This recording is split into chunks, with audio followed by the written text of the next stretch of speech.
Hi again, this is my new project. I'm going to make a tiger, but not an original tiger. It's going to be a different color. Not different colors, but in a different color. This is his armature. I have just finished putting air dry clay on my armature, on my tiger armature. He looks funny at the moment, but he's going to look better when he's painted. Now I have to wait for the air dry clay to dry. I have just patched the cracks and now it's ready to be sanded first because he's a bit rough and painted, and then he'll be finished. I've just finished painting my tiger. His base coat is black and he's going to have lovely glow-in-the-dark stripes. So he's drying and the magic is about to start.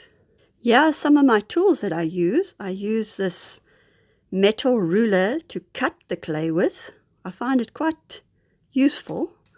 And I use this rolling pin, which people use for baking. And it flattens my clay very nicely.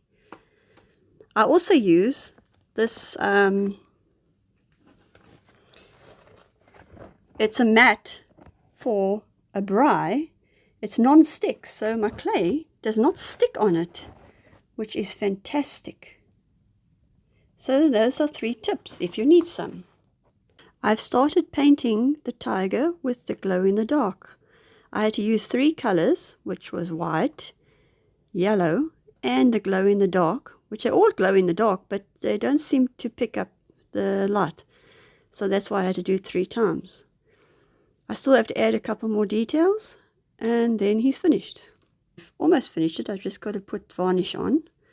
It's a different kind of tiger. It glows in the dark, so that's why the stripes look yellow, white, and oh yeah, and I got glow in the dark, the proper stuff, paint, and he glows quite nicely.